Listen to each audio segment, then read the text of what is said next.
Hindi po ako nakauwi dahil po sa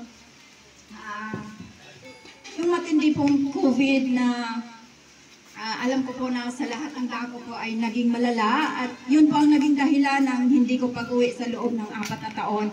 Ngunit tunay na napakabuti po ng ating Panginoon. Kaya nga po dito po sa aking ibahagi na kanyang salita, pinapakita po dito kung gaano kabuti nakapangyarihan ang ating Diyos sa pinagkakatiwalaan. Wala po sa sarili nating kalakasan ang ating mga natatanggap na kabutihan, kundi yun ay nagmumula sa Panginoon. Kaya po dito po, kinote up ko lang po ito sa Isaiah 41 verse 4 na sinasabi po dito, sinong nasa likod ng lahat ng ito?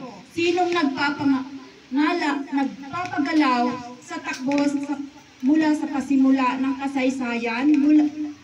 Akong si Yahweh na naroroon na noon pa man ay nananatili hanggang sa katapusan. So dito po ipinapakita kung gaano kabuti ang Panginoon na sa lahat ng sitwasyon, mabuti man at hindi, siya ang nasa likod nito at laging meron siyang plano na mabuting bagay sa ating mga buhay. Huwag po tayong mawawala ng pag-asa, huwag po tayong malulungkot kung tayo man ay nagkakaroon ng mga pagsubok sa buhay sapagkat tunay na ang pangako ng Diyos ay hindi po yun nababago. Pagkos, wala siyang salita. Sabi nga, hindi niya hahayaan na ang kanyang mga salita ay hindi ito babalik sa kanya na hindi ginaganap ang katungkulan nito. So, ito po yung pinagpapasalamat ko sa Panginoon na ang lahat ng ito, siya ang nasa likuran namin. Siya ang nasa likuran nating lahat. Kung bakit po nagkakaroon din po tayo ng pagkakatipon, ako po'y nagagalak sapagkat nakikita ko yung ganito bunga na gawain. Ganon din po kami doon, magamat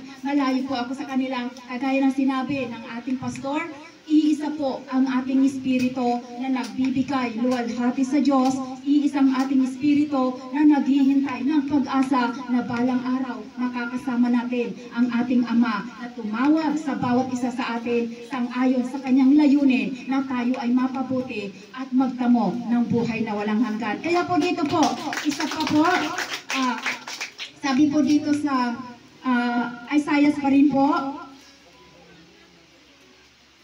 sabi dito sa Isaiah 41 verse 13, sabi po, ako si Yahweh na inyong Diyos ang